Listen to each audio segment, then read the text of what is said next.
कि जो supreme court ने आदेश दिया है उस आदेश को तत्काल प्रभाव से विधानसभा के अंदर एक अध्यादेश लाकर इसको तत्काल प्रभाव से लागू करें। 70 साल की आज़ादी के बाद भी हमें आरक्षण का लाभ नहीं मिला था। हम लोग विरोध में नहीं, समर्थन में आए। इसमें तमाम समाज के, दलित समाज के लोग यहाँ पर इकट्ठे हो चुके हैं और अपने हक की बात करने के लिए आज कलेक्ट्रेट पहुंचे हैं। उनका क्या कुछ कहना, आइए जानते हैं। क्या नाम है? इसलिए हम लोग यहाँ पर इकट्ठा हुए हैं कि माननीय सुप्रीम कोर्ट ने जो दलितों के अंदर जो आरक्षण का जो कोटे की व्यवस्था की है, तो हम उनका धन्यवाद करते हैं, क्योंकि ये जातियां हमेशा से संविधान लागू होने के बाद से और उससे पहले से भी तो अपने अधिकारों से वंचित थी। तो सुप्रीम कोर्ट ने इसका संज्ञान लिया। उसमें एक आशा ही करना जाती है कि हो सकता है कि अब इस आदेश से हमारा भला होगा। तो हम सुप्रीम कोर्ट का इसलिए आदेश उनका जो है समर्थन करने के लिए आए।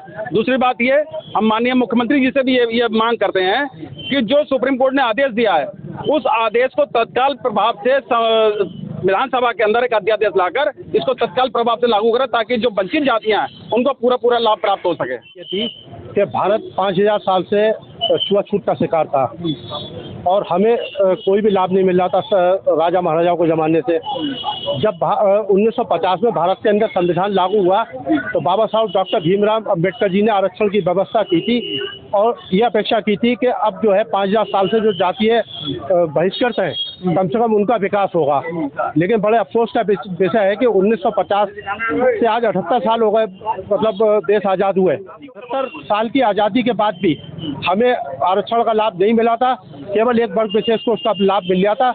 लेकिन जो वर्तमान में सुप्रीम कोर्ट के द्वारा निर्णय लिया गया है तो बहुत सराहनीय निर्णय है। का तो मतलब ही नहीं बनता है। हम लोग विरोध में नहीं, समर्थन में आए। जैसे कि सुप्रीम कोर्ट ने जो आदेश किए हैं कि जो जातियां हमारी छूटी हुई हैं, आरक्षण का लाभ नहीं मिल पाया है, उनको आरक्षण की व्यवस्था दी जाए। तो केवल इसीलिए हम लोग इकट्ठे हुए हैं कि उनका धन्यवाद भी हो और हम लोगों की बात जो है सरकार तक पहुँचे। सबसे बड़ी बात क्या है कि आरक्षण तो सरकार देती है, लेकिन उसका लाभ जो है एक विशेष जाति जो है इकट्ठा करके ले जाती है, बाकी सब पीछे खड़े रह जाते हैं। जो आदेश किए गए हैं तो उसके अनुसार जो हमारी जातियां हैं, जो पिछड़ी जातियां हैं, उनको आगे आने का सम्मान मिल रहा है, आगे आने का मौका मिल रहा है, हर जगह आगे बढ़ने का मौका मिल रहा है। जो ये मांग पत्र दिया गया है हमारे संगठन की ओर से, सिर्फ यही मांग है कि सुप्रीम कोर्ट ने एक आदेश जो लागू किया है वो उस लागू होए और हम सिर्फ माननीय जो है हमारे मुख्यमंत्री महोदय से निवेदन करना चाहते हैं कि सुप्रीम कोर्ट के आदेश का पालन किया जाए और बहुत अति जल्दी करा जाए, जितनी जल्दी हो सके, क्योंकि इसका सीधा फायदा हमारे समाज के पढ़े लिखे बच्चों को मिलेगा। अच्छा, जैसे कि कल बंद का समर्थन किया गया है, तो क्या उसमें भी उस बंद का हम लोग विरोध करेंगे पूर्ण जोर। अगला स्टॉप हमारा होगा उसका विरोध करना।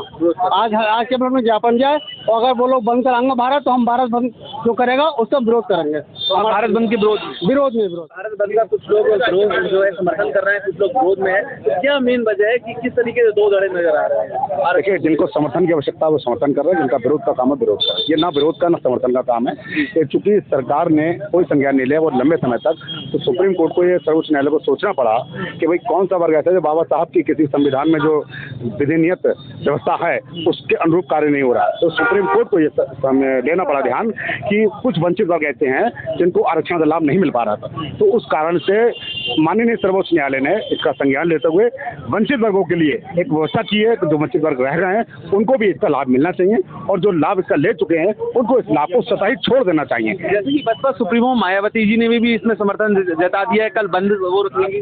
तो ये उनका अपना विचार है, हम उनके बंद के साथ नहीं है। हम अपने वंचित वर्ग का जो समर्थन है, जो माननीय सर्वोच्च न्यायालय को हम लोग समर्थन दे रहे हैं कि हमारे पक्ष में जो काम हुआ है, ये तो बहुत बड़े पूरे बाबा साहब का संविधान का मुझे लगता है बहुत बड़ा आदर और सम्मान हुआ है कि संविधान में ये जो व्यवस्था थी उस व्यवस्था को एक सुप्रीम कोर्ट ने हम सबके लिए दिया है। हम उसका धन्यवाद।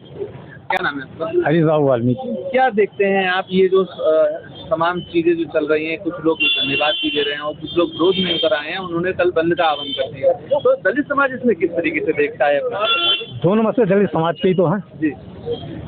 जिनको अपना पक्ष दिखाई दे रहा है वो समर्थन कर रहा है, जिनको अपना विपक्ष दिखाई दे रहा है वो विरोध कर रहा है। वजह क्या है कि जो दो लोग में दो भागों में बढ़ रहे हैं? ये सुप्रीम कोर्ट जाने, ये सुप्रीम कोर्ट ने जो निर्णय दिया ये सुप्रीम कोर्ट बताए। तो आप समर्थन में? हम समर्थन में इसलिए क्योंकि हमें लाभ नहीं मिला है, उनको लाभ मिला है, इसलिए वो विरोध में। अब उनका जिसका लाभ देने का मिलेगा वो तो सीखेगी, सीधी सी बात है। जिस जाति को लाभ नहीं मिलेगा तो वो तो उसको बोलना ही पड़ेगा, वो समर्थन करने का मतलब ही नहीं बनता है।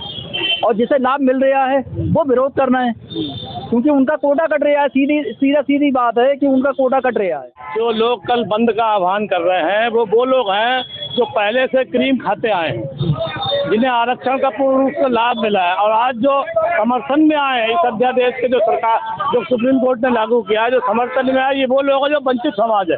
विशेष तौर से वाल्मीकि समाज को जो 10 से 15% का आरक्षण मिलना चाहिए था, वो आज तक किसी भी सरकार में नहीं मिला। हम सुप्रीम कोर्ट के समर्थन में आज माननीय जिलाधिकारी महोदय के आए हैं, और उनके माध्यम से हम सरकार तक अपने ज्ञापन, अपनी बात, वाल्मीकि समाज की बात पहुंचाना चाहते हैं कि हमें पृथक आरक्षण का लाभ मिलना चाहिए। जो विरोध कर रहे हैं वो उनकी अपनी सोच है, और हम समर्थन कर रहे हैं, हमारी अपनी सोच है।